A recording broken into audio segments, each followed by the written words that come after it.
Ricardo, como é que você tem tratado o tema IA lá na Hamper e nas conversas que você tem, eu sei que você fala com muitos founders também, né? Como você tem visto o pessoal tratar o assunto IA nos seus negócios as is? Boa. Vou tentar separar em alguns grupos e vou me identificar dentro de um desses grupos. Eu acho que tem alguns founders negacionistas sobre o assunto, founders que estão talvez envolvidos demais com a operação, vivendo muito o próprio problema do negócio.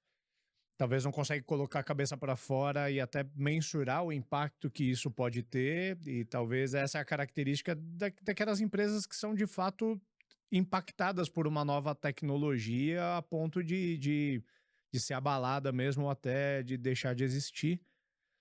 Eu vejo um segundo grupo e talvez eu me identifique mais com esse grupo que está no meio do caminho, que entende o impacto que a IA traz para o negócio, está tendo lucidez sobre como trazer essa nova tecnologia para a jornada do seu cliente, encontrar pontos ali de inferência que você pode ter, que a IA pode mudar a forma de fazer aquilo.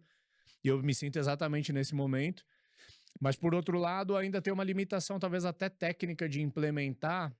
E o que eu mais vejo das startups SaaS, como é no meu caso, colocando ali um verniz de IA, que é de certa forma o que a gente está fazendo na Hamper agora, a gente entendendo partes ali da nossa jornada que daria para usar uma IA generativa para melhorar. Por exemplo, o que a gente está lançando agora no Q1, no nosso principal produto, que é o produto de prospecção, é uma IA que faz a interpretação do contato antes de o SDR fazer a ligação, ele já traz um digest daquela pessoa, não só com o que encontraria publicamente, mas a gente treinou uma IA para ela conseguir fazer algumas inferências, como, por exemplo, traçar o perfil comportamental do César. Vamos dizer assim, eu vou prospectar o César, a IA varre o LinkedIn, varre outros canais públicos do César, e além de trazer um resumo profissional do César, ele vai trazer uma análise comportamental com base no DISC, e sugestões de como conversar com o César por e-mail, ou por WhatsApp, ou por telefone.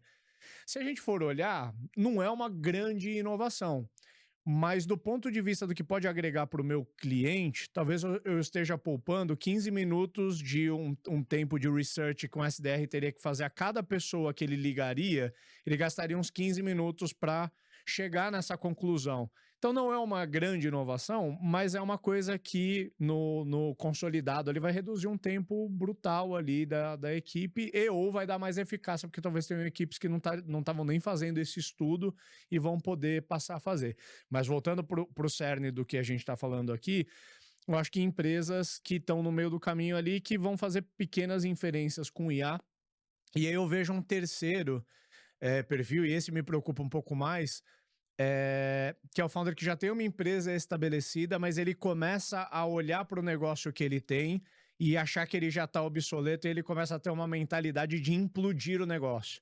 E Uhum. eu acho que nós, empreendedores, por termos essa característica de, principalmente empreendedor de startup, né, que tem que olhar constantemente para a inovação, a gente tem que tomar cuidado para a inovação ou porque a gente está atraído pelo novo brinquedo, a gente não querer tacar fogo em tudo aquilo que a gente construiu. Então, eu vejo alguns empreendedores que estão nisso. Não, a IA vai acabar com o meu modelo de negócio se eu não ir para um negócio completamente novo, e acaba até desvalorizando um pouco do ativo que ele já construiu até ali. Sim, perfeito. Eu acho que foi legal você descrever esses perfis, porque eu acho que é nisso que a gente vai tentar trabalhar durante o episódio, né? Ou seja, tentar mostrar quais são as possibilidades de escolha que as empresas, né, os empreendedores têm na hora de olhar esse negócio chamado IA, né? E como que ele impacta, né?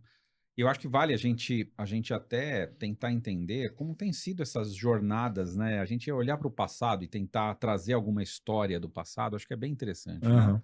E acho que eu já usei em algum episódio, mas eu gosto muito de fazer um recorte, né, histórico. Eu nasci em 75, né, então eu vivi a minha infância com o boom da microcomputação, né. Eu lembro meu pai em 83, eu tinha 82, 83, tinha 7, 8 anos, né, trazendo o primeiro computador para dentro de Uhum. casa, né. Nossa, aquilo eu lembro a primeira vez que eu vi um monitor colorido, né, não Te existia monitor entendo. colorido, então, acho que foi final da década de de 80, acho que foi, ou 90, alguma coisa assim, 91, né?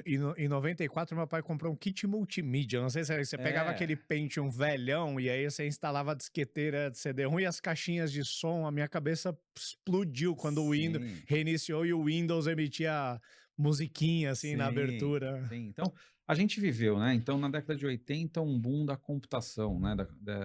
Da microcomputação, né? Uhum, Aí a gente viveu nos anos 90 o boom da internet, né? uhum. E aí eu posso falar com propriedade, porque eu montei um provedor de internet, Legal. né?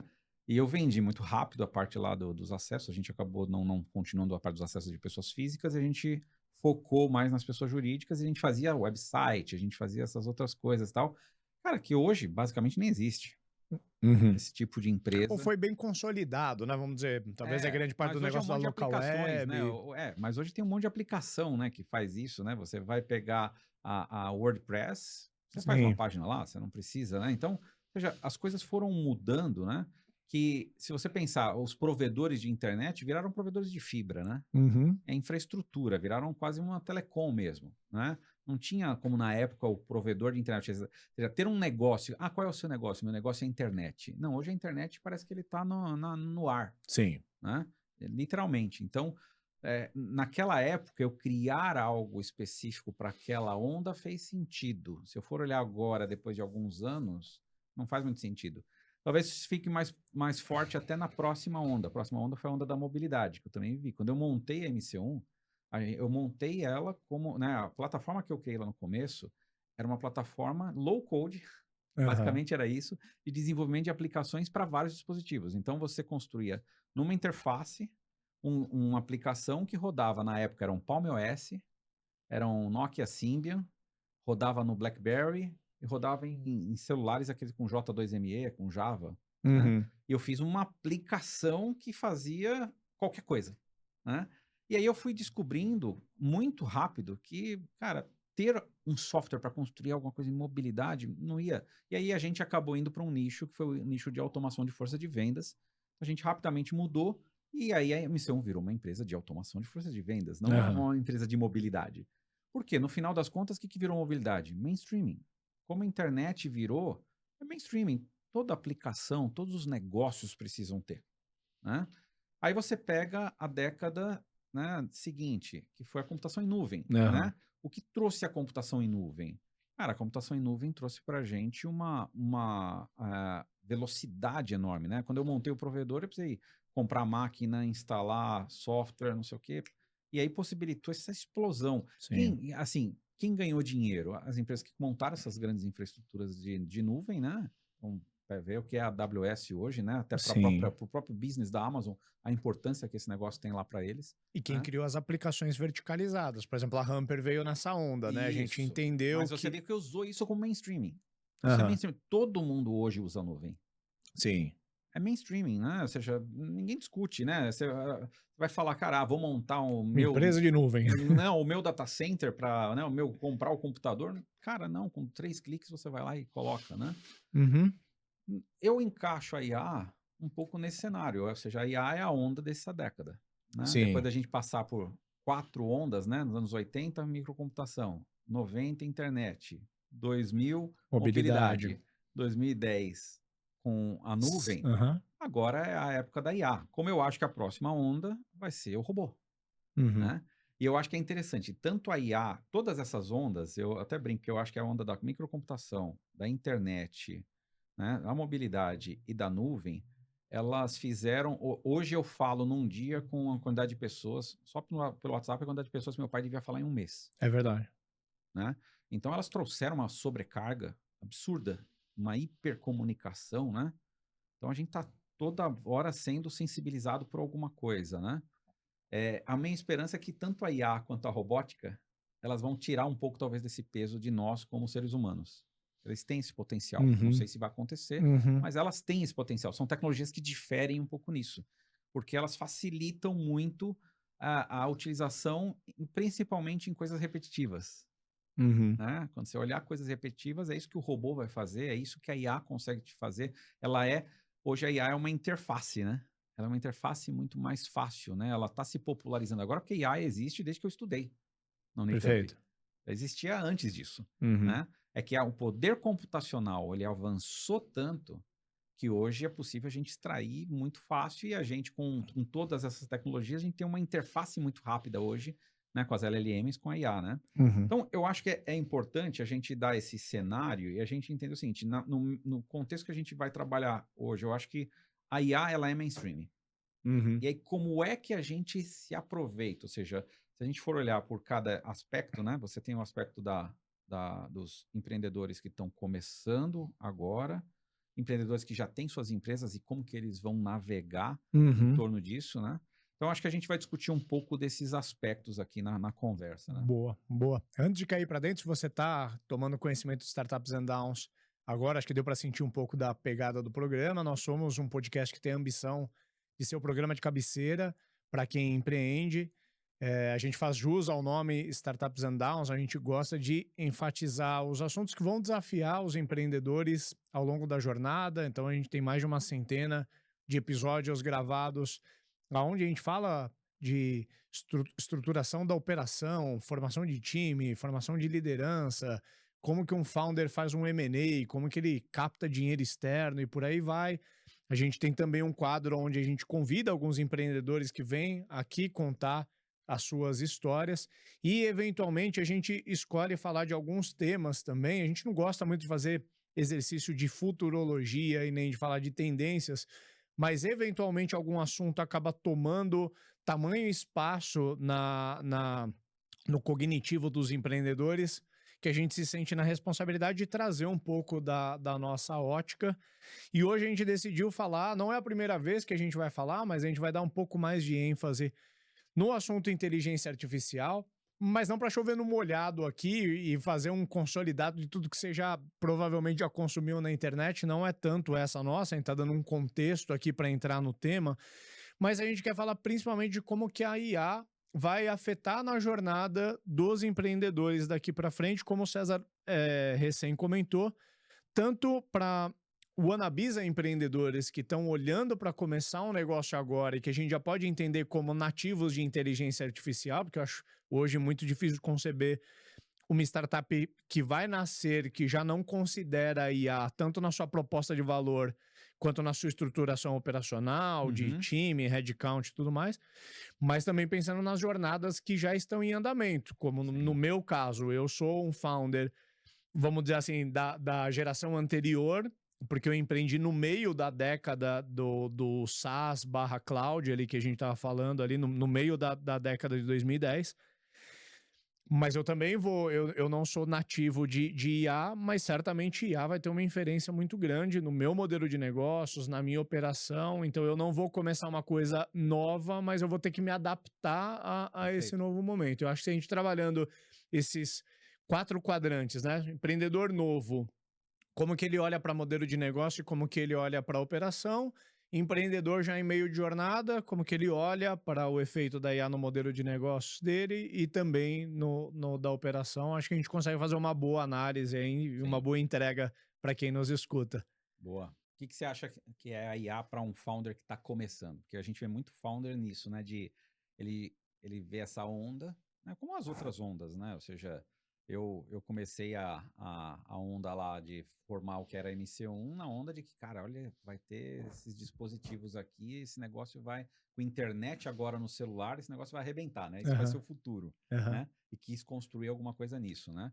Eu vejo founders começando muito nessa, cara, se eu for empreender agora, tem que ser alguma coisa com IA, aham. né? Como é que você vê esse sentimento aí do pessoal que está entrando, Ah, né? eu vou falar, assim, uma curiosidade que eu vejo, talvez, pela primeira vez a gente começa a ver a quebra daquela simbiose CEO e CTO empreendendo juntos.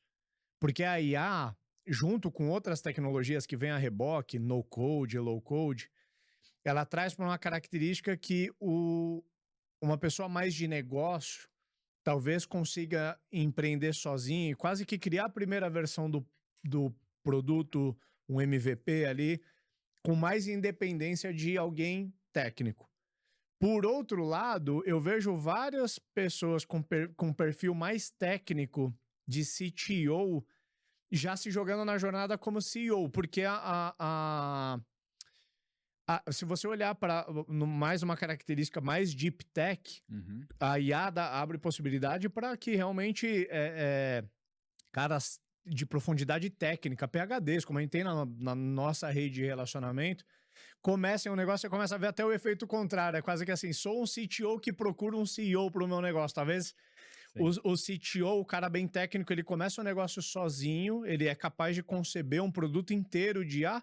Talvez ele vai procurar alguém com o meu perfil, vamos dizer assim, um dia para ajudar ele a vender, a fazer o go-to-market. Então eu Uhum. vejo como uma primeira característica essa quebra dessa simbiose que muito na geração anterior, na geração SaaS, todo Ricardo precisava de um CTO para começar ou vice-versa, né? O cara também que tinha habilidade de codar, talvez ele não sabia o que codar ou como que ele ia levar isso para o mercado. Eu começo a já ver essa oportunidade de separação, principalmente para caras de negócio, tá mais relacionado à baixa barreira de entrada técnica que você tem para começar. Hoje você cria ali uma conta no Bubble, você já começa, você tem minimamente alguns princípios lógicos e consegue fazer, conceber alguma coisa com drag and drop, você já consegue colocar uma aplicação no ar e chamando APIs externas, você já pluga ali com o chat GPT e algum uso ali para algo que você concebeu. Sim. Eu tenho visto vários empreendedores que eu acompanho no Instagram, no LinkedIn, publicando sobre experimentos, até caras que têm empresa como eu, mas que estão criando micro aplicações, eu acho que até um pouco para matar a ansiedade de lançar coisa nova, né? Sim, sim. Eu acho que a grande preocupação que eu vejo de quem está entrando é não cair no erro de criar algo que ele não gera equity. Ou seja, eu olhando o mercado, né? Então, pega um fundo VC que está falando assim, poxa, eu vou estar olhando para teses de IA, Uhum. né? Eu, eu posso olhar para uma tese de IA, mas eu sempre vou olhar no ponto de vista assim, ou essa tese ela vai ser uma feature para alguém que já está no nicho ou no mercado específico já comprar esse cara. Então, eu vou acelerar um desenvolvimento que, inevitavelmente, empresas de um determinado nicho vão precisar fazer. Então, vamos pensar que eu sou uma empresa de. Eu tenho um software de health, né? Gestão hospitalar ou gestão de clínicas, alguma coisa assim. Aí eu criei, de repente, uma IA que vai fazer, por exemplo, a parte de talvez uma prevenção, uma projeção de problemas de saúde, ou vai querer agendar os exames automaticamente para as pessoas. Então eu fiz uma IA que faça alguma coisa assim, né? É natural que essas empresas de software, eu estou indo bem simples, mas é mais para ilustrar. Imagina que essas empresas que já têm os softwares que fazem essa gestão de hospital, gestão de clínicas, Eles vão olhar para eles ter vão isso. olhar para Uhum. isso, Uhum. né? E vão ter que fazer. O que pode acontecer é que, de repente, a velocidade deles, dependendo da complexidade que for, ele fala, cara, é mais fácil eu comprar uma empresa. Então, se eu sou um fundo, estou olhando para investir nessa empresa que construiu esse algoritmo, ou eu vejo que é algo muito rápido para eu vender para alguém, isso vai Sim. virar uma feature, ou senão eu não invisto. Você quer dizer que não cabe uma empresa naquele espaço, Talvez né? não caiba uma Uhum. empresa, né?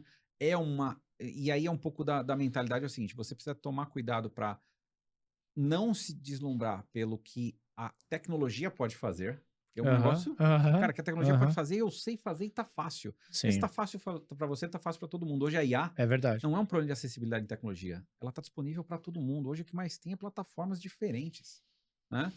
A questão é se aquela aplicação tem sustentabilidade no longo prazo. Você está Ah, formatando uma empresa, você tem que tomar muito cuidado se essa tese. A pergunta é: a minha tese é uma feature ou é uma empresa em si que vai gerar sim, equity? sim. Eu acho que isso que você está falando remete. Eu não gosto muito dessas frases prontas do nosso mercado, mas remete para um que a galera adora falar que é não se apaixone pela solução, se apaixone pelo problema, né? Então, talvez tem muita gente que estudou IA e começou a tomar conhecimento e aí pensa assim, em algum uso que dá para dar para aquilo. E não é porque é possível fazer que aquilo é necessário para o mercado, né? Às vezes é só um caso de uso que você encontrou, que você aplica, mas que, de novo, não cabe uma empresa ali dentro. Eu vou dar o exemplo. Quando você me perguntou como eu estava encarando IA na Hamper, eu dei um exemplo de uma aplicação da IA que é basicamente você interpretar o perfil de LinkedIn de uma pessoa e outros perfis públicos daquela mesma pessoa e trazer ali o resumo profissional e um pouco de uma interpretação comportamental. Vamos dizer, não é difícil se a gente procurar agora no Google, talvez a gente encontre uma empresa que faça só isso. Sim. E talvez isso exemplifique bem o que você está querendo dizer, assim, tem muita empresa surgindo, que é muito mais uma coisa com cara de feature do que algo que vai se tornar uma empresa. E aí é muito mais fácil para uma empresa como a Hamper, ou como a HubSpot, ou como a Salesforce, qualquer outra empresa do meu mercado, ter isso embarcado dentro da tecnologia que já existe, do que uma empresa começa a tracionar e um dia virar um algo maior. Vou dar um outro exemplo aqui de talvez uma tese que seja interessante você olhar como uma empresa que foi formatada a partir da IA, né? Se você pensar o Instagram ou o próprio Google, todos eles vão, né, já têm as suas IAs que fazem a avaliação do público, da audiência e tudo mais. Basta você implementar ali, você já tem infraestrutura para isso, já existe. Uhum. Então, se eu já interajo com o Instagram, eu vou conseguir fazer ali, olhar minha audiência e extrair uma série de coisas e a IA me ajudando nisso, né? Mas talvez não tenha uma aplicação que consiga. E se eu quiser ver TikTok, Instagram, Facebook, WhatsApp, Google Ads e tudo mais, e eu quiser dar uma olhada em todos esses canais com o meu público, né?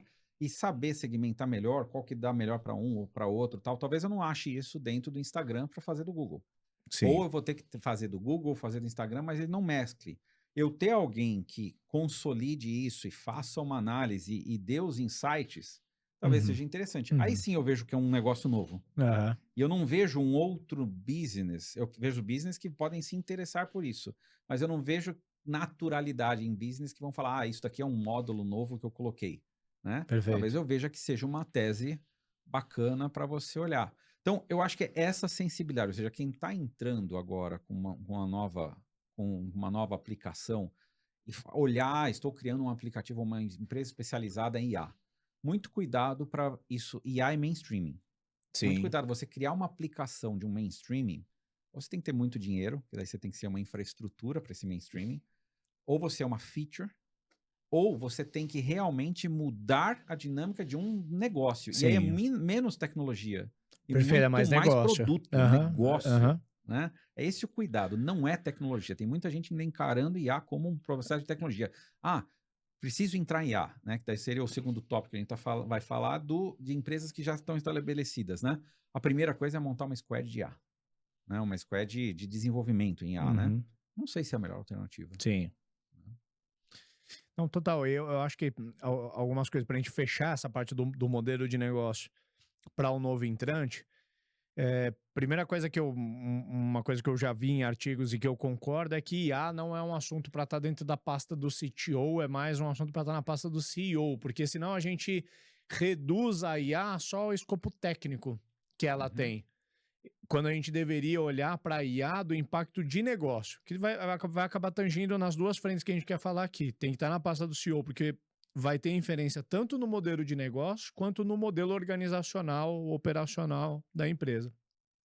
Uma outra coisa que eu acho que ajuda também a trazer lucidez quando a gente olha para modelo de negócio, eu percebo que você tem bastante essa crítica, é que a IA, ela está abrindo oportunidades em toda a cadeia de valor, vamos dizer assim, da IA. Você tem desde uma NVIDIA, que talvez está na primeira etapa da cadeia, porque ela fornece componente para quem vende infraestrutura. Depois você tem a segunda camada, que é a camada de infraestrutura, que é onde estão os grandes data centers, Google, Amazon, etc. Depois você tem uma terceira camada que você também mencionou, que são esses grandes processadores de informação do mundo, Meta, Google, que eles já têm IA nativa há muito tempo. Na verdade, a Hamper tem IA nativa, porque a gente tem algoritmos que processam e transformam informações, só que isso não estava na ponta para o consumidor usar isso como uma IA, era só uma forma, uma inteligência embarcada interna para a gente fazer melhor uma operação que o software ele já faz. E aonde vai surgir a maior, quer dizer, só para fechar essa conclusão, infelizmente, players brasileiros não estão nessas outras camadas. A gente não está nem fornecendo componente, nem data center, tampouco nós somos esses grandes processadores. Onde tem oportunidade de IA é nesse layer de transformação dessa tecnologia existente para uma aplicação de negócio. Conexão Então, com o é o negócio. cara que atende uma empresa de logística e ele vai entender como que a IA melhora a gestão de um galpão, uma gestão de frete de transporte. É o cara de vendas, como é o meu caso, que entende que hoje o cliente ele faz a jornada de uma certa forma e que vai ter alguns pontos dessa jornada que a gente vai poder usar a IA para que ele faça melhor, ele tenha mais eficácia, ele venda mais, ou não, ele vende a mesma coisa, mas ao invés de 10 vendedores, ele precisa de 5 para fazer. Então, acho que é muito nesse layer na camada de aplicação para negócio, que é onde eu acho que tem oportunidade, e talvez o alerta aqui é ter a sapiência de saber o que de fato é um problema de negócio que cabe uma empresa e o que é só uma feature que talvez você vai ter o trabalho de desenvolver, vai até fazer um go-to-market, mas você não vai conseguir ir muito longe com aquilo, a não ser que você continue edificando naquele espaço e vá transformando aquilo numa aplicação que cumpre uma jornada inteira, né? Com começo, Sim. meio e fim. Talvez uma das análises que para ajudar, né, empreendedores que estão na dúvida aí se como posicionar melhor essa ideia que ele tá trabalhando, né, esses entrantes, é se o que você está falando ele vai melhorar a produtividade ou ele está construindo quase que uma nova categoria de Uhum. solução, né? Se for muito só na produtividade de algo que já existe, você tem que analisar com frieza se já não existem players que já estão posicionados, que o caminho natural deles será criar essas ferramentas de produtividade, né? Vou dar um exemplo. Há um tempo atrás, na pandemia, teve ali, acho que até um pouco antes da pandemia, tem uma ferramenta que chama Crispy. Eu usei durante um bom Eu tempo. lembro. É um noise cancelling, né? Você instala no seu computador e aí o que ele aparecia? Você entrava no Google Meet e aparecia um novo dispositivo de áudio que era o Crispy. E qual era a vantagem do Crispy? Ele fazia o noise cancelling. Tanto para você ouvir, então se tava barulho do outro lado, ele fazia o noise cancelling, tanto na tua fala. Você podia estar num baita barulho e ele fazia, e muito simples, porque era só simplesmente um novo dispositivo que você instalava. E usei durante um tempo. O que aconteceu? Hoje, você vai no Teams, você vai no Google Meet, Tá você vai em qualquer... nativo Já nessas está nativo. ferramentas já. Uhum. Já está nativo. O noise cancelling é nativo, já está lá. Então, então chama Crispy.ai. Era baseado com AI e tudo. Hoje já existe. Então, virou uma aplicação que, no final das contas, ela é para algum tipo muito específico de necessidade, porque você pagar a mensalidade daquilo, se for para fazer o call, você não precisa Sim. mais. Então, é esse o cuidado que a gente tem que ter, né? Criar alguma coisa que é super bacana, que de alguma forma as outras aplicações vão acabar vão ser automaticamente levados a isso, Uhum. né? E aí, ou você é vendido para algum desses caras, alguns incumbentes desse mercado, ou senão você vai ficar encalacrado ali e não vai avançar. E geralmente está na produtividade. Geralmente a primeira atuação é melhorar algum processo que já existe. Falar, cara, será que não dá para a gente diminuir? O que você falou, 15 minutos de trabalho em 2 minutos? Uhum. Né?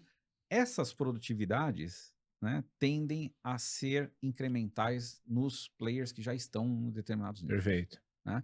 Agora, você criar algo novo em cima desse nicho, e aí cabe muito a entender o nicho. Por isso que está vinculado muito ao CEO, muito vinculado ao cara de produto, né?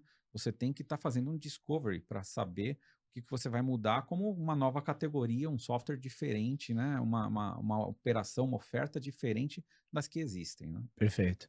E aí eu acho que seria legal a gente olhar para o quadrante do lado, né, para esses novos entrantes, né, empreendedores recentes ou wannabe empreendedores que já vão entrar nativamente na inteligência artificial. Eu acho que tem uma mudança bastante grande de operação, de organograma em relação a quando eu empreendi, que já foi diferente de quando você empreendeu, né? Então, Sim. talvez a gente esteja olhando para modelos de negócio que são de fato menos intensivos em termos de headcount. Eu acho que especialmente considerando que essas empresas não vão desenvolver a própria IA. Então, se o cara está fazendo ali uma projeção que ele vai ter 40 desenvolvedores high-tech para criar uma IA própria, eu acho que ele já está viajando, porque ele deveria provavelmente olhar para usar IAs de terceiro, que entra quase como um COGS ali no negócio, igual a AWS é para o meu negócio, né? A AWS é minha sócia na Hamper desde o começo, mas eu também não tive o problema de precisar criar um data center para viabilizar o meu produto.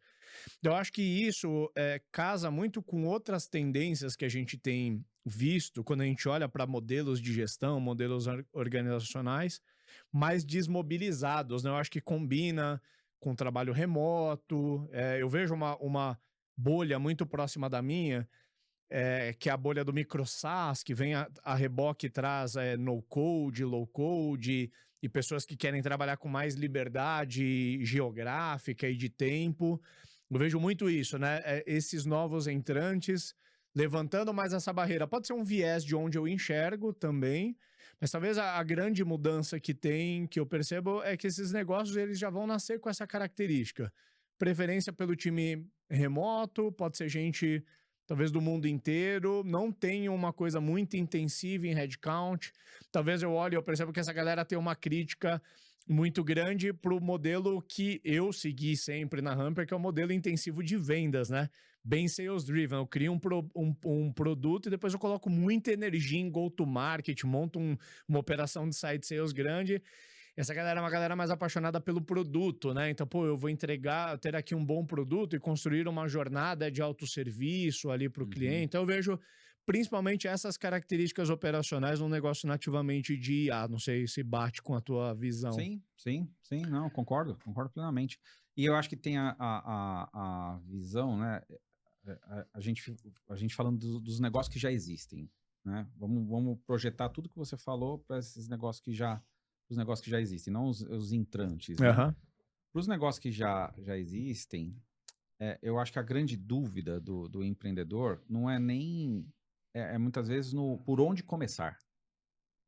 Eu acho Uhum. que hoje a grande dúvida, e você deu várias dicas aqui que eu acho que podem ser insights para o empreendedor identificar por onde que ele pode começar a sua análise, né?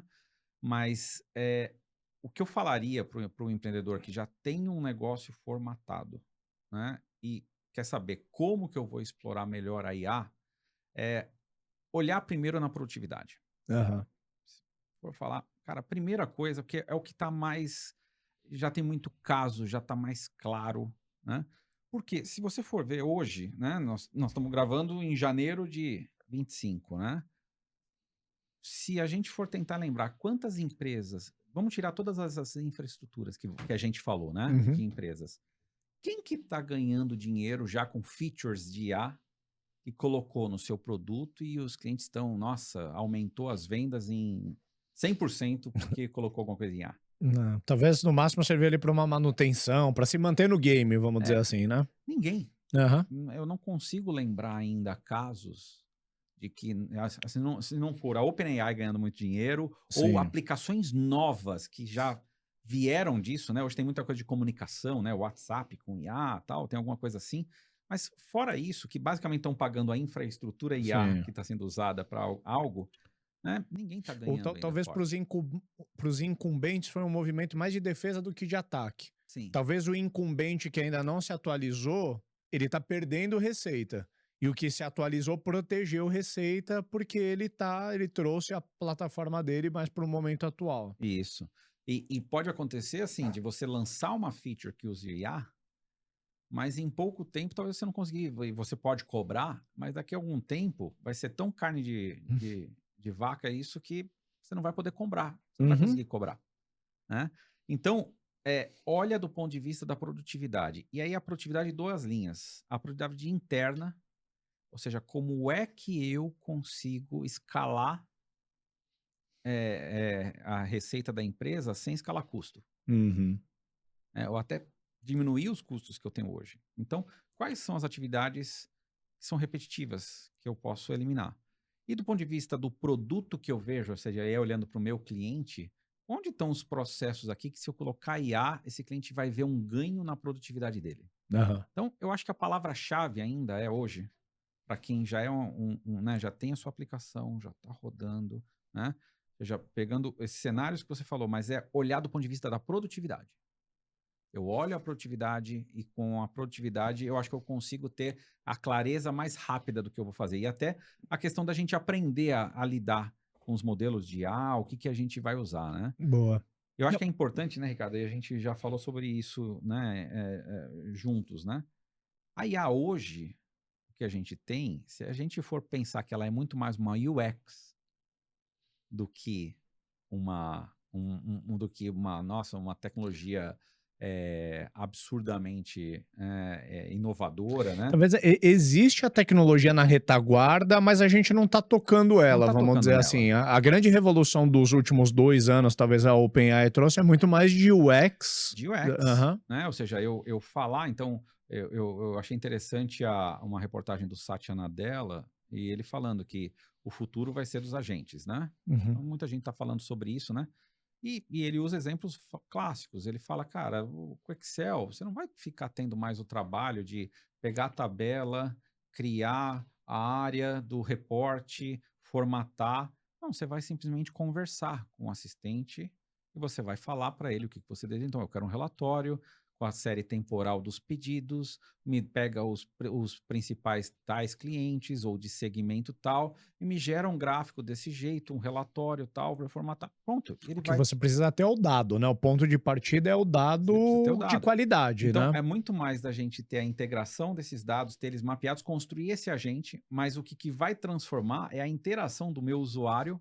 Hoje, as LLMs estão trazendo muito disso, né? A Uhum. interação, isso vai ser mais uma UX, mais uma experiência que o cliente vai ter com o seu software usando essas tecnologias, né? Uhum. Então, todos os softwares, vamos pensar o software SaaS, todos eles devem ter relatório, todos eles, talvez seja uma das transformações, ou seja, muda o formato, Sim. né? Faz o cliente interagir com o seu software para preparar, não precisa criar aquele né, menu de report que está cheio de relatórios pré-fixados, não. Se ele tiver uma interação mais ideal ali, ele vai conseguir fazer. Então, tem coisas de produtividade muito forte que dá para se Sim, usar. sim. Não quer dizer que não existam oportunidades do ponto de vista da eficácia, não da eficiência, da eficácia, né? De você realmente Inovar no modelo de negócio. inovar no modelo de negócio. Uhum. Mas hoje, eu diria que hoje, janeiro de 2025, não é tão óbvio. É verdade. Depende muito do contexto do negócio. Então talvez a gente fosse dividir em 4 quadrantes aqui para o cara que está chegando agora tem um impacto muito maior no modelo de negócio, até porque ele quase não tem operação. Isso aí. Para quem já está no game, como eu, 5, 10, às vezes mais tempo, você tem, nesse primeiro momento, mais impacto na operação do que talvez no modelo de negócio, né? Se eu fosse fazer um exercício aqui, como que eu tenho olhado na Hamper, né? Tentar plotar toda a minha cadeia de valor, né? Do momento que a gente nem tocou o cliente ainda, que ele é só um prospect, até o momento que a gente está entregando a solução, que passa por atender, por desenvolver código, etc. Eu percebo que ao longo do tempo, a gente foi acumulando overheads em alguns desses centros produtivos. Então eu vejo, não é muito o meu caso, porque nesse aspecto sou bem estudado em vendas, mas eu vi um monte de empresa que perseguindo a máquina de vendas, criou um overhead lascado, né? Pegou assim, o modelo fordiano, foi no extremo e botou assim, um cara constrói lista, o outro liga para a lista, o outro faz follow-up para o que ligou, o outro manda Sim. proposta, o outro... E o que você vai ter com a IA, você vai conseguir consolidar talvez alguns papéis, porque é que um mesmo ser consegue ser muito mais produtivo. Você não precisa ter uma pessoa construindo lista o dia inteiro, porque dentro do próprio Hamper mesmo, com 3 cliques, você constrói uma lista com milhares de contatos. Então, talvez a IA, ela vai... Se você pegar, por exemplo, um use case que é muito falado, que é atendimento ao cliente. Você tem ali o N1, o N2, o N3. Pô, talvez o N1, o que ele responde, ele dá a mesma resposta 80% das vezes. E aí uma IA conversacional ali no WhatsApp já tira 90% das dúvidas.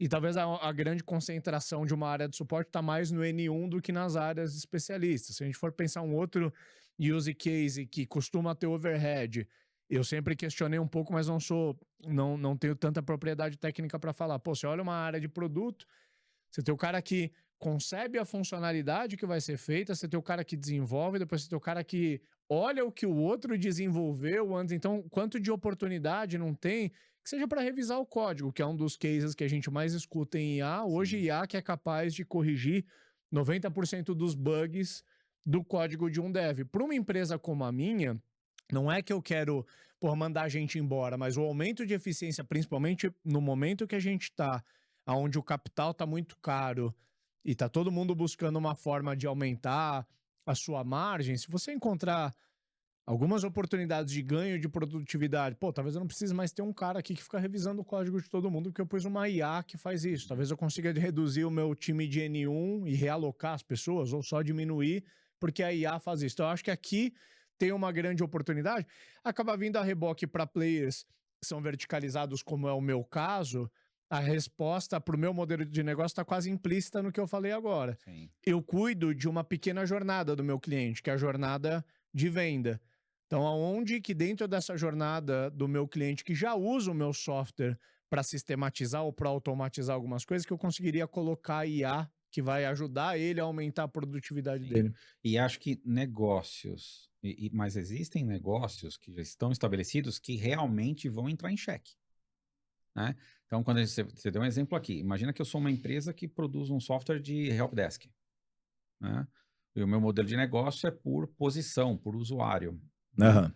Cara, a IA vai fazer reduzir 80% dos chamados. E essas empresas elas estão mudando o modelo de negócio, você deve estar acompanhando, Sim, mudando o modelo de precificação. Não total. cobro mais por usuário, eu cobro por ticket encerrado, por Isso. exemplo. Então, porque tem que mudar. Aham. Tem que mudar o modelo, porque a IA vai entrar, você vai precisar de menos gente, Aham. né? Então não dá para cobrar por cabeça, né? Então esse tipo de negócio já está sendo impactado. Sim. Eles precisam se transformar. Esses já estão sendo transformados a forceps, né? Que é um outro mercado que é o mercado de desenvolvimento de software, né? Empresas de desenvolvimento de software, de alocação de recursos. Estas empresas vão ser transformadas. Como que elas transformam? Então, você tem lá, o que você comentou é do SWE Bench, né? Tem um site lá, swebench.com. Então, é um benchmark que eles fazem de um repositório no GitHub com alguns bugs. Eles jogam uma série de IAs para simplesmente conectar nesse repositório, achar onde estão os bugs, os comportamentos errados. Ele tem que achar o código, corrigir o código, testar e publicar, Aham. né? Então, hoje, se você for lá hoje, janeiro, tá lá, tem uma das IAs, então vai mudando, né? São várias. Então, tem uma delas que está com 55% de assertividade. Uma que é toda free, né? Toda domínio público, né? A plataforma, tá com 48%. Só que a questão é sem supervisão. Aham. Se você coloca alguém supervisionando com um prompt e tal, você vai bater 80, Uhum. 90, Uhum. 95% de assertividade. Ou seja, já é uma realidade de que o desenvolvimento de software do jeito que é hoje já está sendo transformado. Sim. E não é só você pegar uma parte e automatizar só o teste. Não, talvez daqui a um tempo, até teve um podcast enorme de 4 horas do CEO da Anthropic, né? Uhum. Anthropic, que é lá da Amazon, né? Que foi investida pela Amazon. Ele falando assim, cara, até 2026 não, 2027 ele falou. 2027, a gente espera que 80% do software produzido pela Amazon seja tudo feito por IA, né? Cara, acho que vai ser verdade, né? Acho que vai ser verdade. Mas quer dizer que vai acabar a profissão de desenvolvedor? Não, tá longe disso. Só que vai ser um perfil completamente diferente. Uhum. Então, tem negócios que não tem jeito, cara, eles vão ser impactados. Sim. A mudança virá, né? Mas é um reposicionamento, a gente tem que se recolocar, né? Se você for pensar, o pessoal tem muita preocupação também com a IA, com a questão do mercado de emprego, né? O que vai acontecer? Que a IA vai fazer tudo, né? E aí, então quando vier robô, aí esquece, né? O Uhum. mundo só vai ser dos robôs, né? É a Matrix mesmo, né? Eu não sei se vai ser bem assim, porque todas as ondas de tecnologia, se você for pegar lá no final dos anos Quando 1800 para inventaram a máquina a 1900, vapor, já achavam que ia acabar os né? empregos, Quando né? acabou lá, né? Que é o típico, né? Acabou o emprego do cara que acendia o lampião das ruas, Isso. né? Aham. Porque veio energia elétrica, nossa, greves e não sei o quê. O mercado se transforma. Se você for pensar que em 2000, né, no final da década de 90, não existia a mobilidade, a telefonia Sim. celular. E o que é hoje, Uhum. né? Não existiam essas profissões, nem da empresa que faz hoje a manutenção da fibra. Sim. Então, quanta profissão que é gerada por conta dessas inovações. Então, novas profissões, novas coisas virão.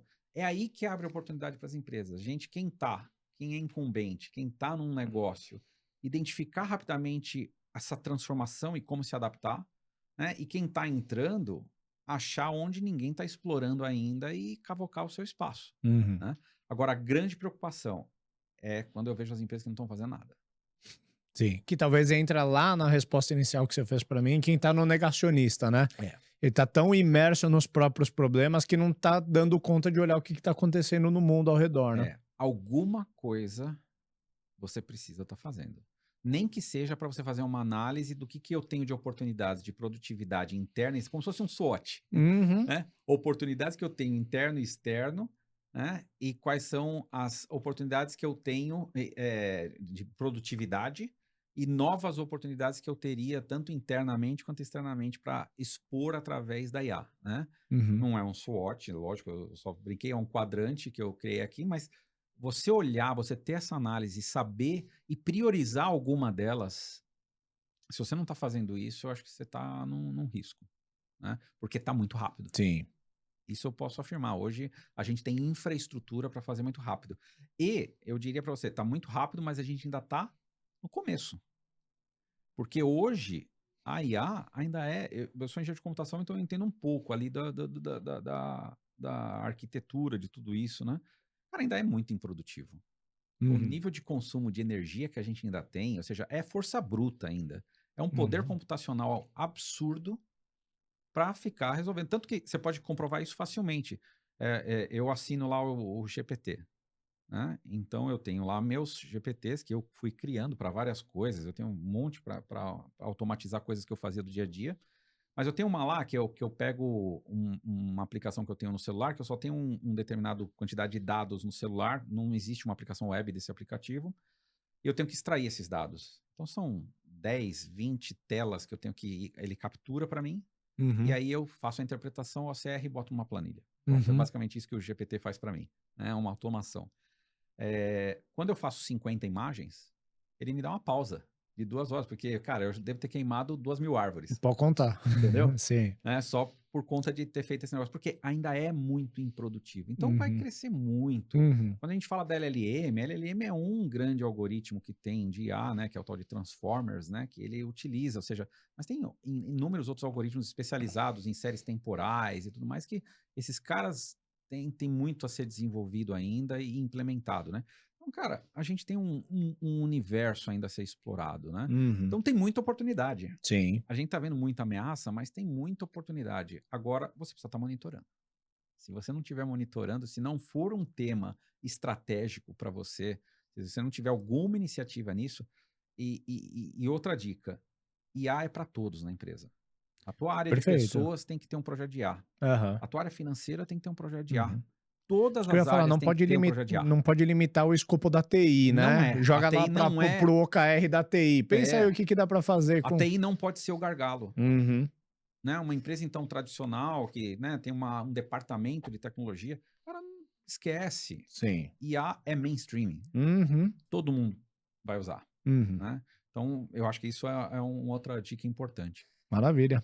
Bora puxar os ups and downs? Puxa um primeiro up aí pra gente. Vamos lá, cara. Eu separei aqui o meu up.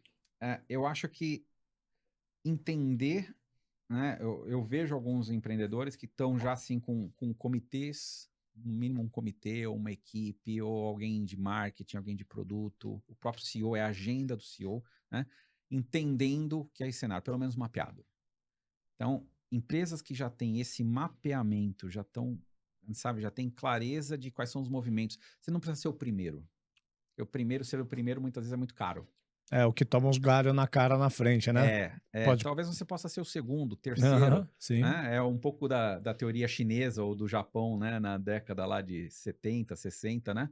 Cara, eu posso copiar, eu posso fazer, né? Eu não preciso ser o primeiro, mas desde que eu tenha mapeado, tá sabendo para onde eu vou, o que eu Aham. estou monitorando. Então, empresas que estão fazendo isso, e eu conheço algumas, né? Que têm essa clareza, não tem ainda uma oferta em IA, mas já estão se movimentando internamente para ter esse mapeamento, para saber qual vai ser o primeiro passo. Para mim, isso é um up. Boa. Para mim, um up é que a barreira de entrada, seja para novos negócios ou para uma empresa como a minha, que é mais estabelecida, entrar nesse espaço, é uma barreira de entrada relativamente baixa. Todos os players de infraestrutura que a gente comentou aqui, mas vamos usar a OpenAI, que é a mais popular, já tem uma infraestrutura de API muito bem estruturada para que você consiga, se você quiser construir um negócio do zero, igual eu falei, você cria uma conta no Bubble, que é um low code ali que qualquer pessoa consegue mexer e já pluga via API com o ChatGPT, você já em um dia, um final de semana, você põe uma aplicação em pé com alguma ideia de negócio aí que você tem. Ao mesmo tempo que quando a gente teve, por exemplo, aquela ideia que eu falei do Hamper Prospect, de interpretar, viabilizar isso, assim, o protótipo disso, o líder de tecnologia me trouxe 2 dias depois que eu dei a ideia, ele já me trouxe um mockup funcional. É claro que a implementação disso, para isso entrar embarcado dentro da tecnologia que já existe, funcionar para o cliente na ponta, é um rolê um pouco maior.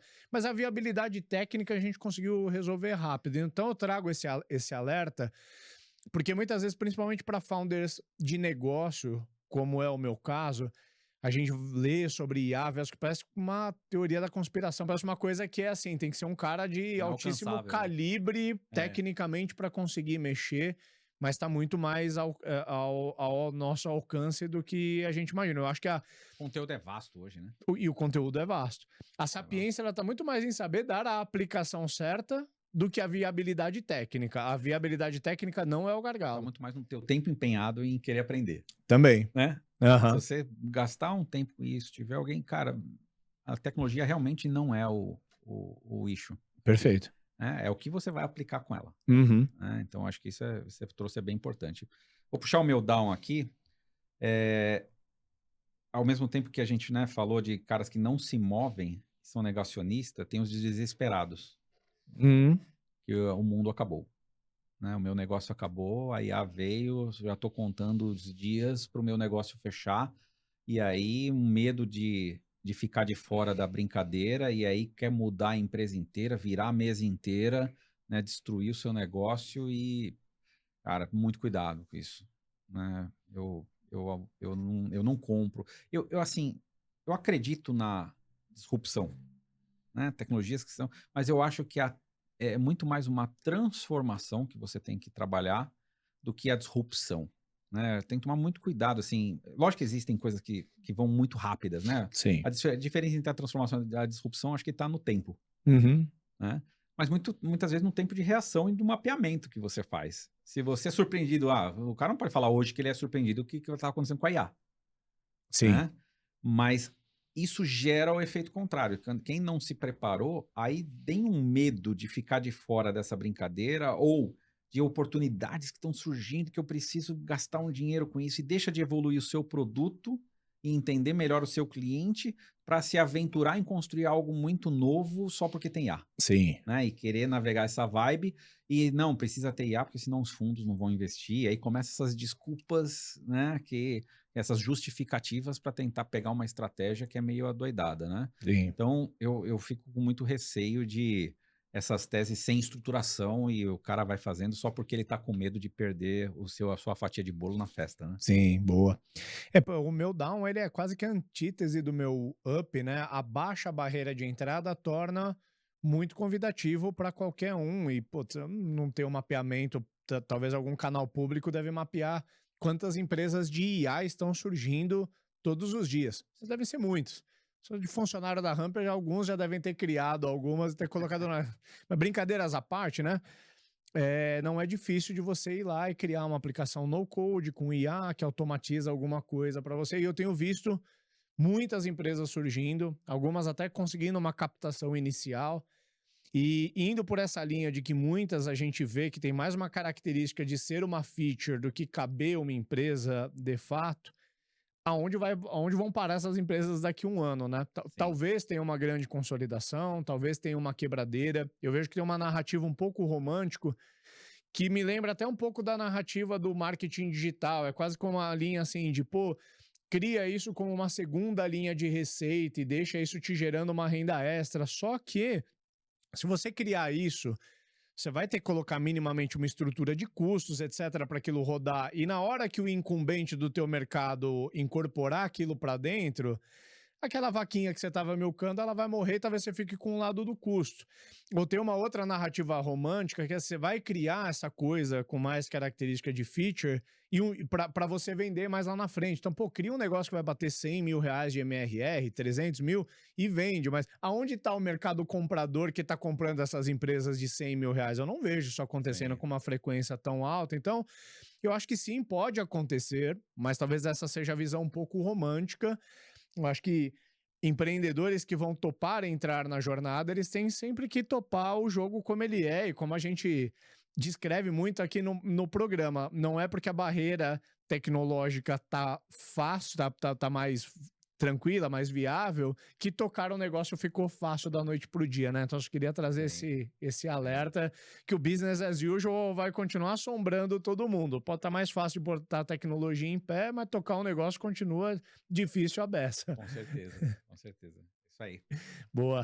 Até o Valeu, próximo, cara. Valeu. valeu.